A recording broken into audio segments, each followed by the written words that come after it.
I'm Dr. Uttam Shiralkar.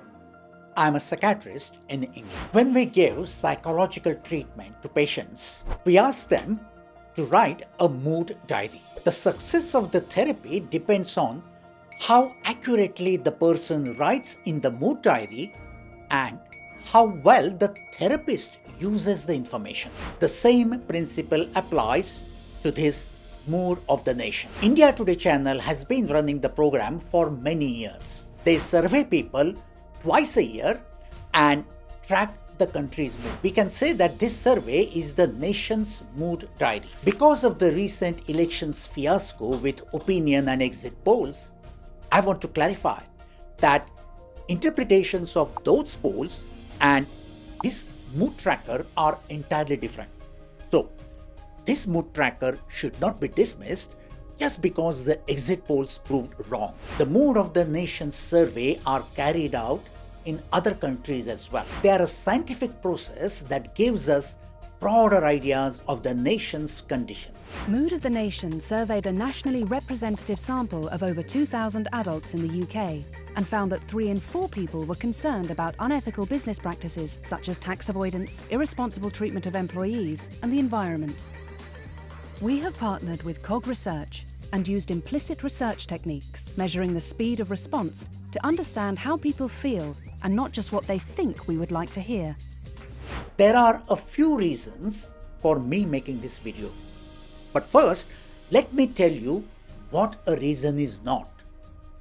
I'm not here to promote that program.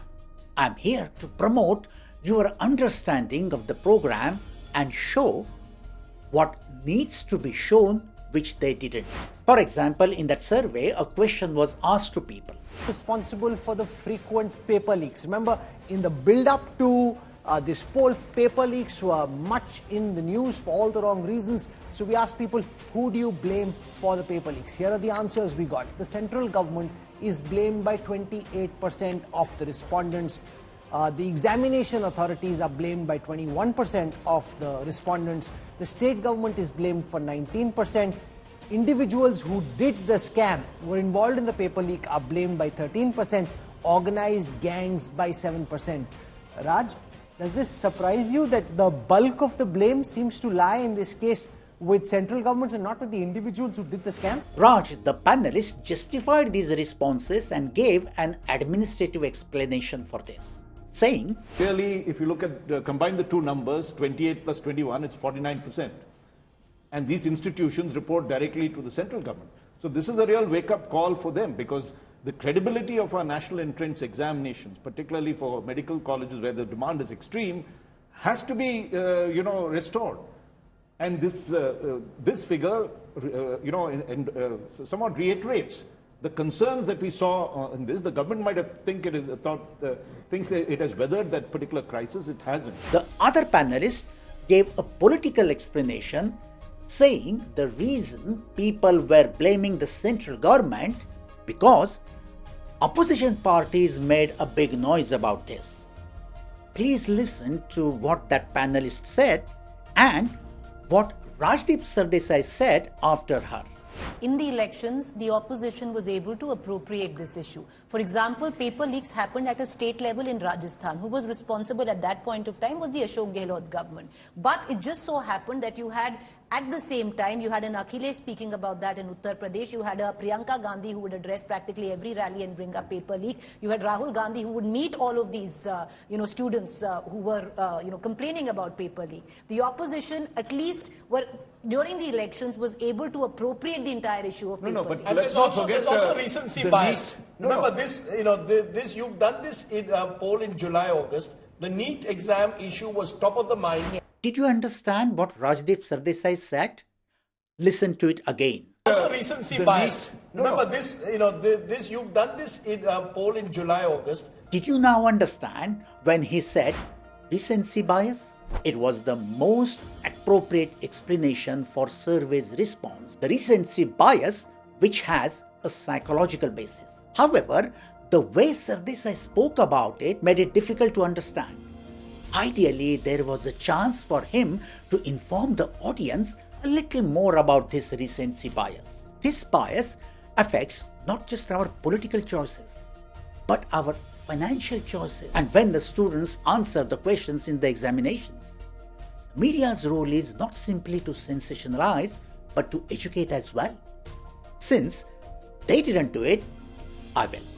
By the way, this is what we do in the patient's therapy as well.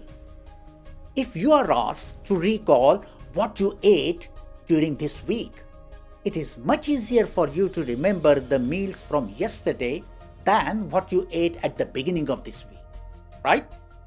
Also, if you are trying to memorize a list of items, you are more likely to remember the items from the list that you read last, right? Some of you now may say that that's a common sense. Where is the problem? The problem lies when we give too much importance to the most recent information or event and too little to the information that we have been given earlier or before. For example, a person may invest in a share because it has performed well in recent months, disregarding its long-term performance. Some cricket fans judge a player's abilities based on their most recent performance rather than evaluating their entire career. Have you ever wondered why there is a rule for stopping the election campaign few days before the election? The Election Commission is aware of this recency bias and intend to avoid its effect on voters' mind. But politicians are smart. It is said that election managers are busy just the day before voting to manage the voters. So, coming back to the Mood of the Nation survey. When those people were asked the question about examination, the NEET exam issue was all over the media in those days, which influenced the public response. Their response would have been different if this question had been asked some other time.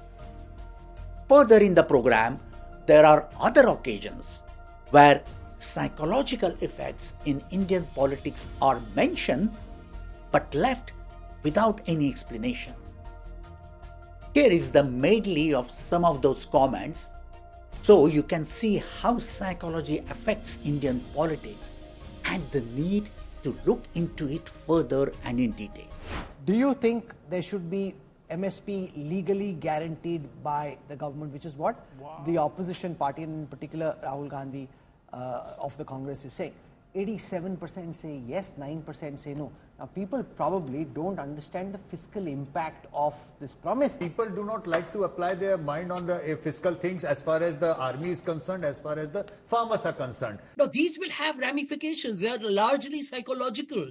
So there is economic security, there is psychological frustration. You see, this is where perception matters more than reality. It's not as if Mr. Modi's government has been anti-farmer. And last question.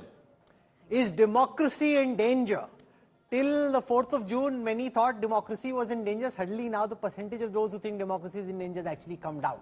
No, earlier was 39%. That's now jumped up to 50%. Yes was 46%. At its peak it was 50%. Now is down to 42%. I think after the results, across political lines, people say, nahi, ab khatra nahi hai democracy. Ab theek ho gaya democracy. Earlier, I said that for therapy to be successful, therapists need to use the information in the mood diary smartly. There is a type of therapy called as cognitive behavior therapy, in which we don't ask just about the mood. We also ask them to write down their actions and thoughts at that time. And then we attempt to change their thinking and reduce any biases they may have. Eventually, the media can play that role for the society or nation at large. Rather than simply spreading negativity and encashing public emotions, the media has the power to improve social thinking. They don't use that power, someone has to. I will do that in future videos. Thank you for watching, and if you like it, please press the like icon and subscribe the channel and click on the bell. Thanks.